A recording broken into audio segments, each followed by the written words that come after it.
Good morning and welcome to Rising. We have a super fun show today because I am joined by both of my co-hosts, Batya Ungar-Sargon and Briahna Joy Gray. Avengers assemble. I love it. It's great to be here with both of you. We hope that you all had a wonderful holiday, which we're going to talk about in a little bit.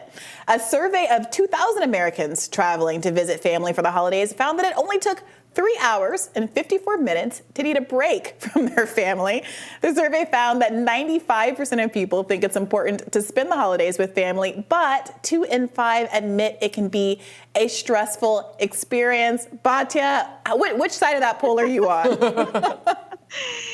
I think it would be one thing if it said, that after 3 hours and 54 minutes, people ran for the hills. To need a little bit of alone time after 4 hours in a big group, I think that's actually pretty healthy and totally normal and totally consistent with loving your family very much. What do you think, Briahna?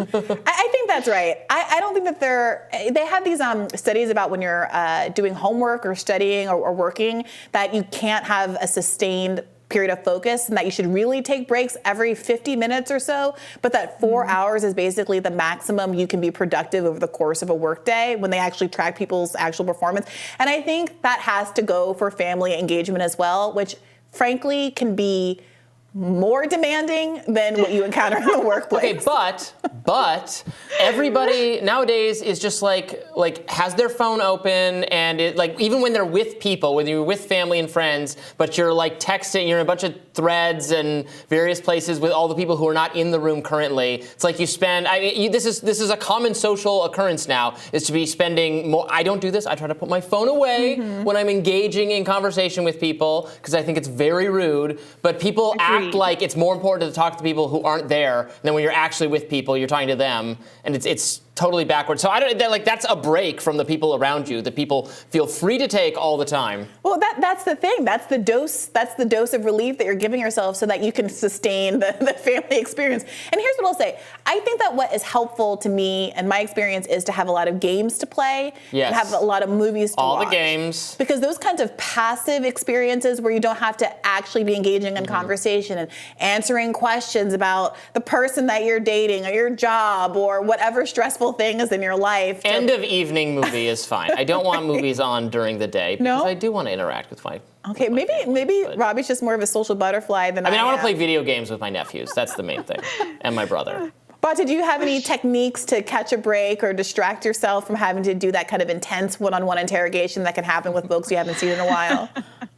Well, I'm about to horrify you guys because in the Jewish tradition, on Sabbath, for 24 hours, there's no tech. So our phones are off, the TVs are off, you can't use electricity. And on Jewish holidays, sometimes the holidays are 2 days long and they're before or after Sabbath. So that is 3 days, 72 hours with family, no phones, no TV, no distractions. And I have to say, it's incredible. It really is. You have to take breaks. You can't spend the whole time with them. You have to take breaks, read the newspaper, read a book. But something happens to you when you refuse to distract yourself from technology and spend time with loved ones. There's a lot of arguing. There's a lot of arguing about politics, but it's really amazing because it kind of gives you access to a different kind of existence. And I highly recommend it. Maybe not for 72 hours, but like Robby said, putting your phone away for 3 hours, it can be a really incredible experience.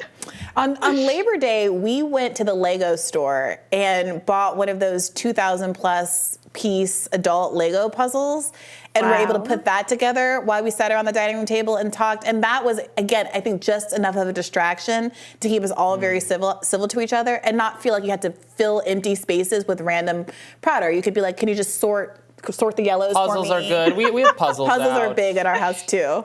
Yeah. Yeah, okay. I know. I'm all about the games. All about the games. We play a lot of card games with my side of the family, my mom, my brother, my sister-in-law. We do a lot of have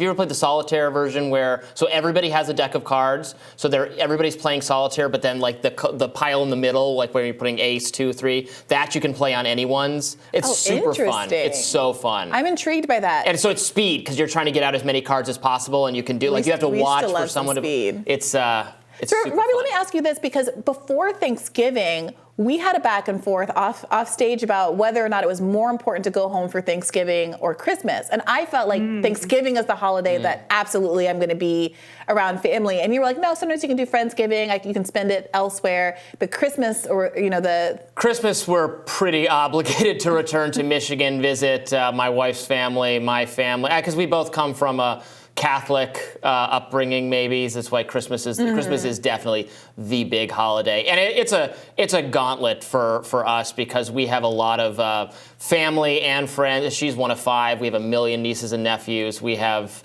my parents to visit, her parents. I do not end the holidays relaxed. I end them ready to dive back into the relatively stress-free world of news, media, politics, commentary. What a gauntlet. All right, here's my question for both of you. Alcohol and drinking, how much of it do you do when you're with your families? Do you do more or do you do less? Where are you guys on this? There's a fully stocked bar. It's all adults. There's no kids anymore. And especially given, it depends a little bit on how many young adults are actually at a given event. But if there's more than 3, like a blender comes out, mixed drinks start getting made, like batch drinks get made, and it can become a real party. It's necessary, but it's good, it's healthy. What about you? Yeah, we're big drinkers. What about you, Robby? Yeah. As I said, I was raised in a kind of Catholic upbringing. It's a very Italian Catholic upbringing. So we're big wine drinkers. My family used to make wine when we were growing up. My uncle had a machine where we pressed the grapes. He had barrels, and we did the bottling. The adults got obscenely drunk throughout the day. The kids only got a little drunk throughout the day. No, I'm kidding, sort of. But yes, many a merry drink has been had and will continue to be had. Okay, well, it sounds like both the Soave and Ungar-Sargon holidays are pretty lit, pretty fun. I'm looking forward to my invite one of these days. All right, we'll have more Rising right after this. Stay with us.